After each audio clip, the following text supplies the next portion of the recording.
Jealousy shows up in more relationships than people actually admit, and it causes more problems than people actually realize as well.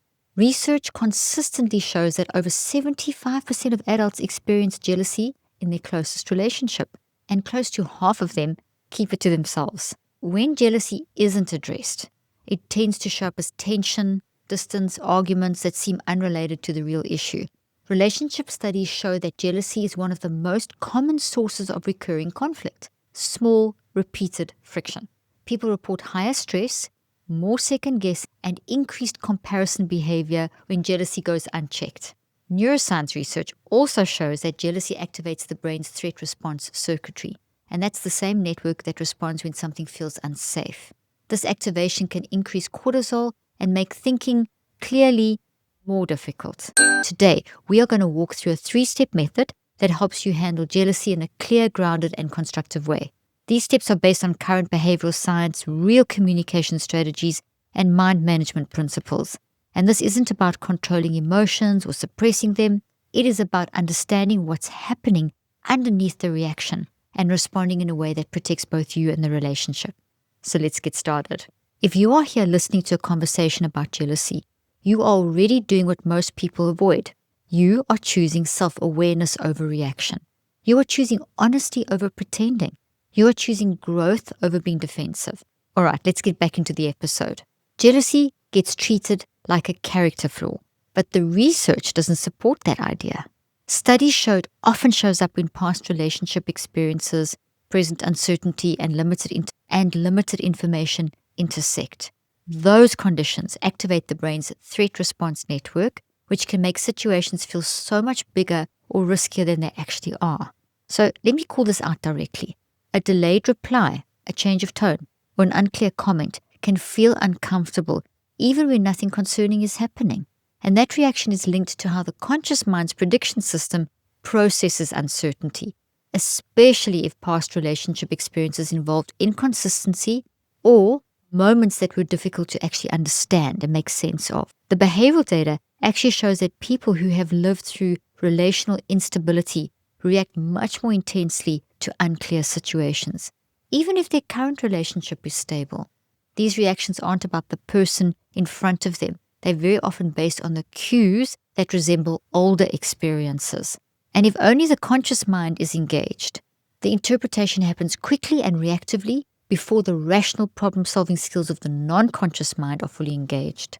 And here's something worth naming. Jealousy grows fastest in environments with limited information.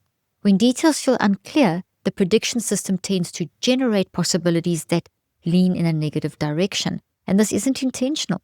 It's a pattern that's tied to previous experiences and gaps in clarity. Modern digital life also intensifies this. We know that social media, rapid communication, constant visibility, these create conditions where people encounter more comparison.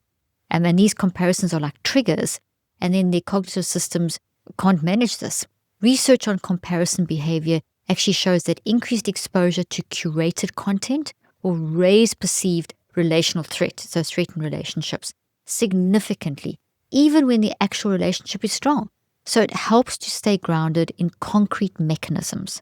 When information is missing, the conscious mind's interpretation network pulls from stored experiences without questioning or reconceptualizing to gain a broader perspective. When this happens, this means that the conscious mind is operating without the guidance system of the non-conscious mind, which is a bit like driving in the dark with no headlights. And in these moments, if you compare yourself, it's going to increase your sense of vulnerability. It also leads to so much ambiguity, and the conscious mind's internal prediction system will work harder, potentially overestimating the risk. Things look worse than what they actually are. And this all combines to create an emotional intensity people associate with jealousy. So we're going to start with step 1, which is identifying the actual trigger instead of reacting to the surface moment. And here's where the numbers help clarify what's actually happening. There are so many studies that show that jealousy increases cortisol levels measurably, and that cortisol spikes can reduce perspective taking and problem-solving accuracy. So in plain terms, the body shifts into a state that makes another set of findings shows that comparison exposure, so being exposed to comparison, whether through social media or everyday observation, will raise perceived risk in relationships, even when the relationship itself is functioning okay. Someone might notice that their partner is interacting online more than usual. Nothing harmful is actually happening, but the combination of limited context and past experiences can make you feel uncomfortable or can make the person feel uncomfortable. The individual might stay quiet, monitor the situation, or adjust their behavior without fully understanding why they're adjusting their behavior. These actions aren't big dramatic actions. They are simply attempts to regain a sense of stability when information feels incomplete. People often judge themselves harshly for feeling jealous, but the data shows that it is a predictable response to uncertainty, rapid comparison, and cues that resemble older experiences. That's why you got jealous. So recognizing that pattern is far more productive than ignoring the reaction or trying to suppress it. It also matters that modern communication creates new forms of ambiguity. Read receipts, delayed exchanges, feed activity, and algorithmic timing all create moments where interpretation becomes pure and utter guesswork. We don't really know what's going on. Emotional reactivity will increase. So when we don't really know what's going on, we get more emotional. Jealousy often grows in those gaps, not because the relationship is unstable, but because the cognitive system is working with partial information. So understanding these mechanisms doesn't remove the emotion, but it gives you a clearer way to navigate it. And once you can see how past experiences, comparison, exposure, and information gaps all interact together, you are in so much of a better position to respond intentionally instead of reactively. And with that foundation in place, we can move into step 1, identifying the actual trigger instead of reacting to the surface moment. Jealousy shows up fast. That part's very predictable. Okay, can we talk about GLP-1s just for a second? Everyone I know is either on them or thinking about trying them. And honestly, I get it. The results can be real. But here is the thing. I'm not trying to add weekly injections to my routine, and I really wanted to find something natural that actually works, not another miracle gummy or detox tea that does absolutely nothing except make my wallet lighter. This podcast is sponsored by Veracity, and they are changing the game. Veracity is all about tackling metabolism at the root with drug-free, clinically proven solutions. Their product, Metabolism Ignite, is the #1 doctor-recommended GLP-1 booster and GLP-1 alternative. It's plant-based, no side effects, no allergens, just a natural blend of lemon verbena, hibiscus extract, green coffee bean extract, and magnesium. Clinical trials showed an 85% reduction in hunger and an average weight loss of 9 pounds in 90 days. And get this, even if you're already on a GLP-1 medication, Veracity is safe to take alongside them to boost your metabolism and appetite control. Plus, it's safe for new moms. Whether you are pregnant or breastfeeding, you can take care of yourself while you're taking care of your baby. I love that this is scientifically legit without a scary warning label. Just 2 capsules every morning with breakfast and you're set. Easy. So make the switch to GLP-1s the natural way. Head to veracityhealth.co and use the code Dr. Lee for up to 60% off your order. Once again, that's veracityhealth.co for up to 60% off. And make sure you use my promo code Dr. Leaf so they know I sent you.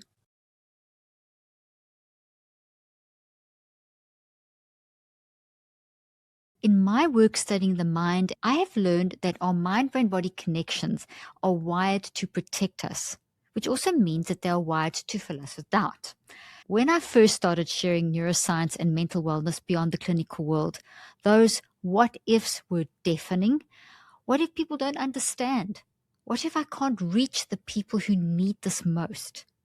But choosing to push through that mental noise and share tools for mental health and healing, that was one of the best decisions I have ever made. Having Shopify as a partner made it possible to focus on the mission instead of getting lost in the overwhelm. Shopify is the commerce platform behind millions of businesses around the world and 10% of all e-commerce in the US.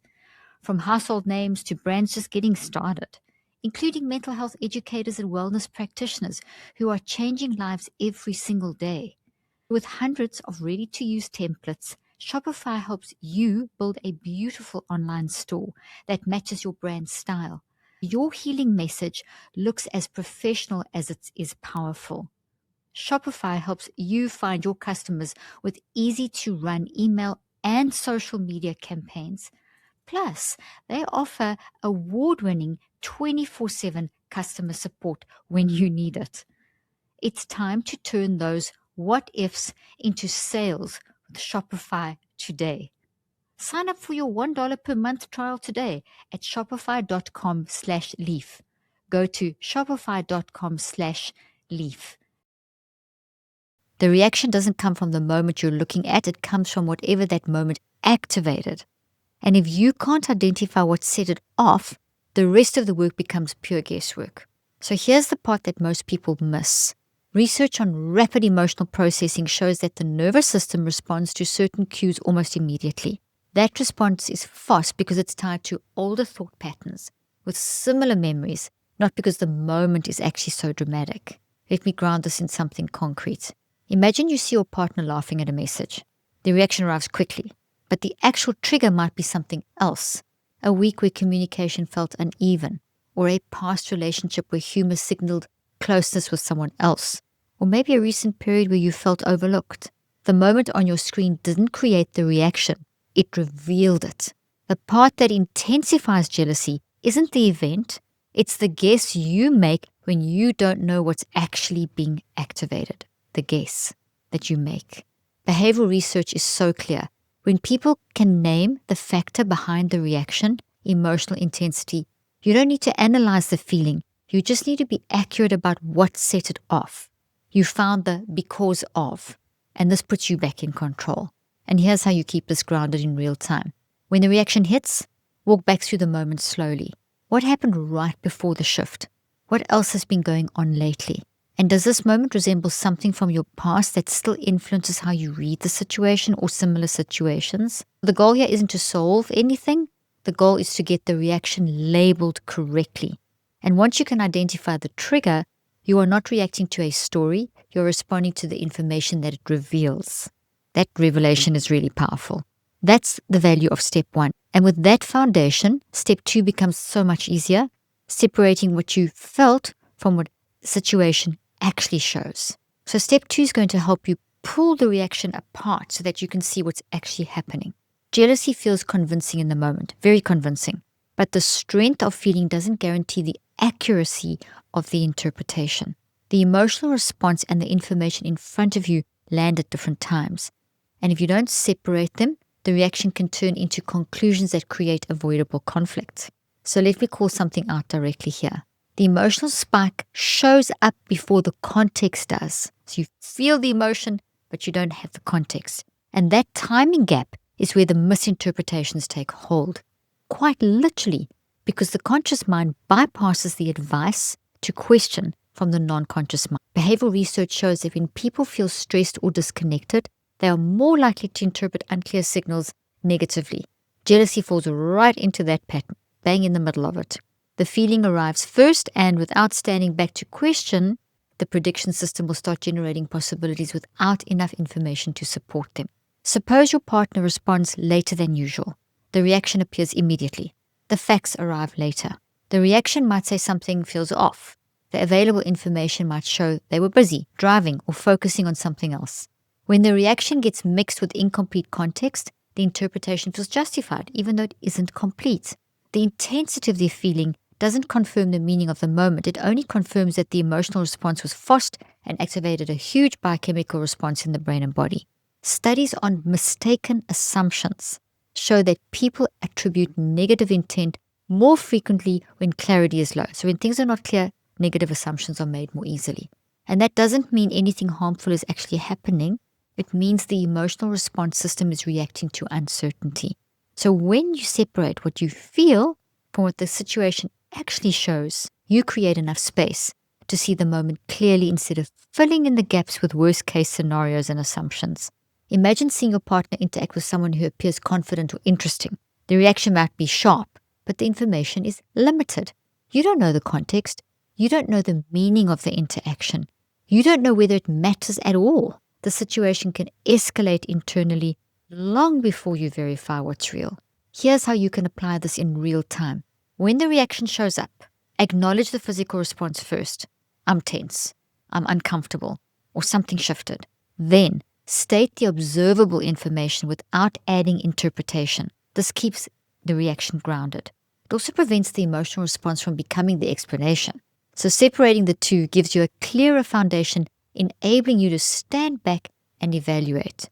It reduces unnecessary tension and keeps the moment contained instead of letting it expand into a larger story. So step 2 creates stability. And once stability is in place, you are ready for the moment that usually determines whether jealousy becomes constructive or destructive, right before we move into step 3. So here's the moment in this process that usually decides whether jealousy stays manageable or turns into something that harms the relationship. Most people skip this turning point because it requires honesty, not excuses. Jealousy doesn't damage relationships on its own. What causes the damage is how people react when they don't slow down long enough to understand what they are reacting. So when the feeling and the interpretation blur together, the conscious mind operates alone, not a good thing, and the next moves usually come from urgency, checking behavior, short remarks, distance, or defensiveness. Those reactions aren't intentional, but they create friction quickly. Let me say, ignoring jealousy doesn't make you strong. It makes your reactions less predictable. And when reactions become unpredictable, trust erodes, even in a healthy relationship. There's research showing that when people avoid acknowledging discomfort, emotional reactivity increases in later interactions. Can I tell you about something that's genuinely changed my sleep? My Brooklyn bedding mattress. I know everyone says that about their mattress, but here's the thing. This one actually delivers. The first night I slept on it, I noticed how solid it felt. Not hard, I don't like hard beds, but just stable, like it was built to last decades and not just a couple of years. And then there's this perfect balance, supportive underneath, but soft enough on top that you just sink in just right. I'm finally waking up feeling rested instead of like I wrestled my way through another night. What I love about Brooklyn Bedding is that they design and assemble every mattress in their Arizona factory. There's no middleman, so there's no inflated prices. Just honest American craftsmanship and real quality. They have been endorsed by the American Chiropractic Association for spinal alignment. They are 100% fiberglass free. And if you sleep hot like I do, they use cooling technology like Glaciotex covers and copper-infused foams to keep you comfortable all night. Plus, they offer a 120-night comfort trial. If it's not right for you, they'll help you return it or swap it. No hassle. Go to brooklynbedding.com and use my promo code Dr. Leaf at checkout to get 30% off site-wide. This offer is not available anywhere else. That's brooklynbedding.com and the promo code is Dr. Leaf for 30% off site-wide. Support our show and let them know we sent you after checkout. brooklynbedding.com, promo code Dr. Leaf. One of the best things I do for my mental health is cook at home. There's something so grounding about it. Being present, nourishing your family, slowing down at the end of a busy day. And HelloFresh makes that so much easier. With more than 100 recipes to choose from every week, including cuisines from around the world, HelloFresh brings everyone to the table with meals that are simple, rewarding, and genuinely delicious. We're talking bigger portions, high protein options, Mediterranean inspired dishes, even GLP-1 friendly meals. Plus, wholesome ingredients like sustainably sourced seafood and 100% antibiotic and hormone free chicken. They've even tripled the seafood options at no extra costs. Because when dinner tastes this good, nothing hits like home cooking. I use HelloFresh and you should too. Go to hellofresh.com/drleaf10fm to get 10 free meals plus a free zwilling knife, a $144.99 value on your third box. Offer is valid while supplies last. Free meals applied as discount on the first box. New subscribers only, and it varies by plan. And this is because the toxic energy quite literally accumulates in the networks holding the thought, and they'll come out. Jealousy builds pressure when it's hidden. And once pressure builds, small moments feel much bigger than when they are, and eventually explosions happen. And this is the point where people either take responsibility for their side of the reaction or repeat the same pattern again. There isn't a middle ground. Responsibility doesn't mean blaming yourself. It means recognizing that your reaction is your starting point, not your partner's fault to manage. And when you reach this point, you have a choice. Keep operating from the fast, unexamined version of the feeling, the conscious part of the mind operating solo, or move into a clearer, more grounded approach. Step 3 is therefore where that grounded approach takes shape. So step 3 is where everything you've done so far turns into growth or turns into a fight. You have identified the trigger. You've separated the feeling from the facts. Now the question is simple. What do you do with this? Most people either hold the jealousy in until it leaks out sideways, or they bring it up in a way that sounds like an accusation. Both options create a problem, create distance. One is going to build quiet resentment. The other puts the person on defense. There is a different way to handle it. The goal here is straightforward. Describe what happened, name your reaction, and state what you need going forward without blaming, demanding, or trying to monitor the other person. So instead of saying, "Why were you liking their posts?" or "Who were you talking to?" you might rather say something like, "When I saw that interaction, I noticed myself reacting. I realized it tapped into some old doubts, and I'd like to talk about it so I understand what it meant." The first version is like an interrogation that puts a person on defense. The second is information plus a request. Research shows that when people use clear descriptions and ownership language, "I noticed, I felt, I interpreted," conversations stay calmer and more productive. The other person is more likely to stay engaged instead of feeling attacked. Explaining your reaction is not the same as policing the other person's behavior. Jealousy becomes destructive when it turns into rules and surveillance or repeated testing. It becomes constructive when it turns into clarity, requests, and better understanding. One practical way to structure this kind of conversation is to follow 3 moves in order. First, describe the moment as neutrally as you can. Second, state the reaction you had and what you learned about it. Third, ask for something specific that would help you feel more secure or informed in the future. And that request might involve communication, context, or simple reassurance. This approach does 2 very important things. It keeps responsibility for the reaction on your side, and it gives the other person something concrete that they can respond to. You're not asking them to read your mind. You're giving them a clear picture of what happened on your end and how they compare. Jealousy becomes a point of connection instead of a recurring source of conflict. And when these conversations become normal, the emotional charge attached to jealousy starts to drop, because both people know there's a path to work through it without damaging the relationship. They can all breathe again. Now let's close out today's episode. The 3 steps help you slow down the jealousy reaction. Step 1, identify what actually triggered it.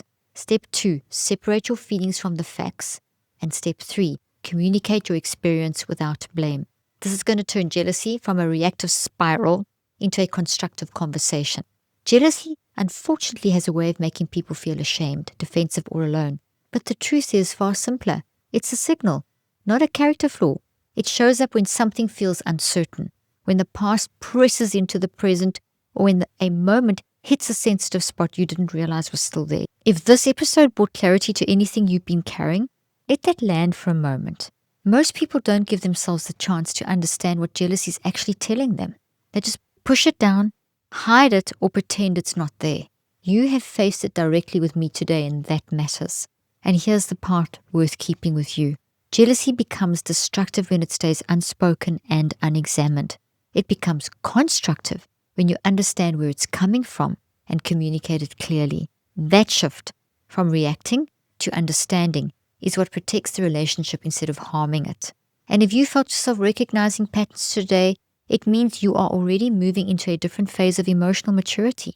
Not perfection, not control, just honesty with yourself and honesty with the person you care about. Relationships don't require you to be emotionless. They require you to be aware. They grow when people bring their reactions into the open in a grounded and respectful way. They strengthen when both people know they can talk about uncomfortable moments without turning it into blame. So if you take nothing else from today, let it be this. Jealousy doesn't have to be the thing that pushes you apart. It can be the thing that helps you understand each other better if you handle it with clarity and accountability. So thank you for listening, and thank you for doing the kind of work that most people avoid. And I'll see you in the next episode.